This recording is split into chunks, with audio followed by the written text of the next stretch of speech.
Good morning students. Yesterday I sent you lesson number 22 of GK British India. ठीक है, British India.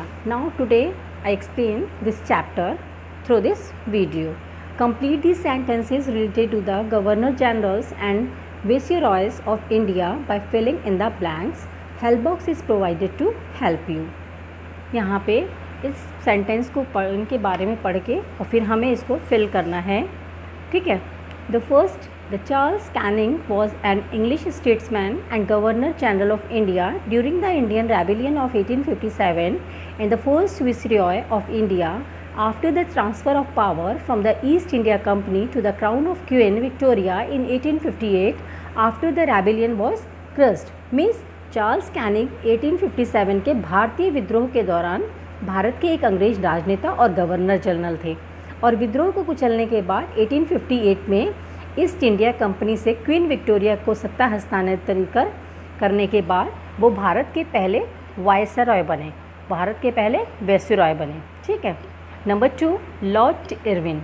Lord Irwin was in office from 1929 to 1931. His period is associated with the first round table conference, Simon Commission and the famous Dandi March.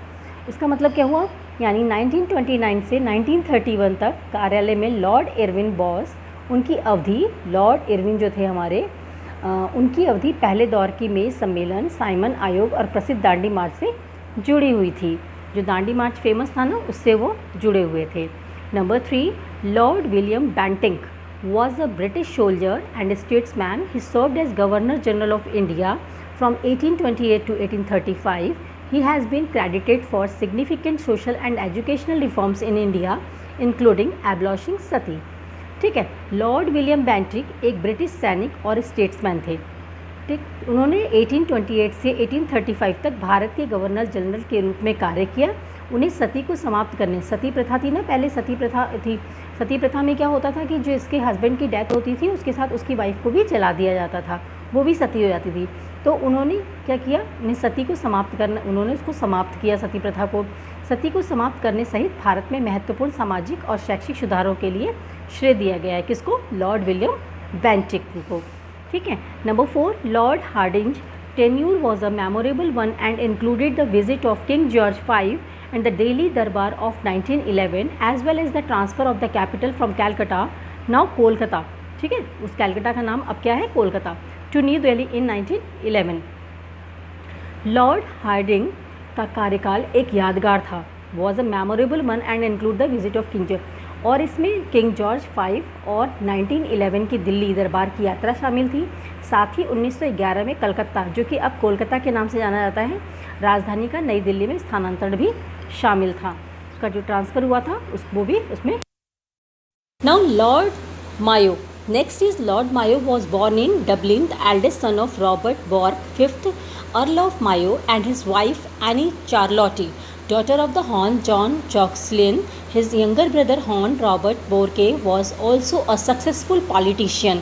Means Lord Mayo का जन्म Dublin में हुआ था, जो Robert बार्के के सबसे छोटे बड़े बेटे मेयो के 5वें अर्ल और उनकी पत्नी एनी चार्लोट माननीय जॉन की बेटी थी. छोटे भाई जो थे उनके, वो माननीय रॉबर्ट बार्क एक सफल राजनीतिज्ञ भी थे, पॉलिटिशियन थे वो. रॉबर्ट बार्क जो थे वो एक सफल पॉलिटिशियन भी थे.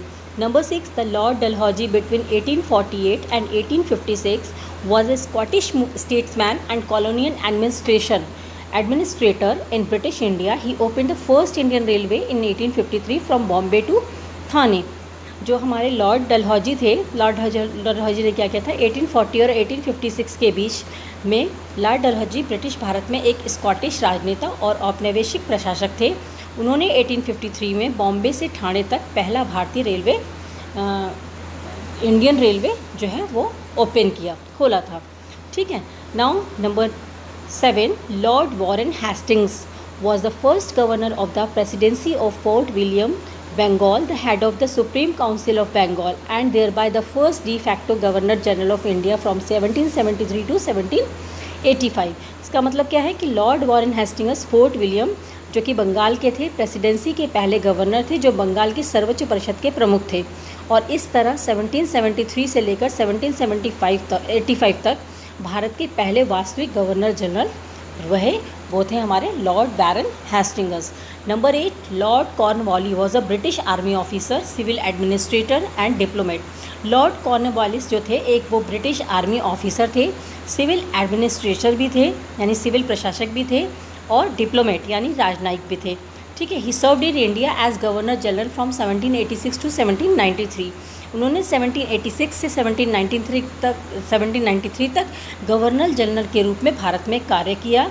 उसके बाद he is the best known for his work, और वो अपने काम के लिए मतलब परमानेंट सेटलमेंट के he is best known for his work of permanent settlement, और अपने स्थायी निपाटन के लिए परमानेंट सेटलमेंट के लिए अपने काम के लिए सबसे अच्छे जाने जाते हैं Lord Cornwallis. Now do it, आप इसको पहले कर चुके हैं, इसको मैंने आप लोगों को yesterday I will send this chapter. ठीक है, तो इस वीडियो को बहुत ध्यान से देख लीजिएगा तो आपको ये 4 चैप्टर समझ आएगा। इसके जो वर्ड्स हैं थोड़ा सा टिपिकल है बेटा, आप इसको लेकिन लर्न कर सकते हैं, लिख के लर्न कर सकते हैं, या क्योंकि थोड़ा सा प्रोनाउंसिएशन ना थोड़ा ऐसा है, लेकिन जब तक आप इसको कोशिश नहीं करेंगे आपको स्पेलिंग्स लर्न नहीं होगी। तो स्पेलिंग्स लर्न करिएगा ध्यान से इसकी। ओके।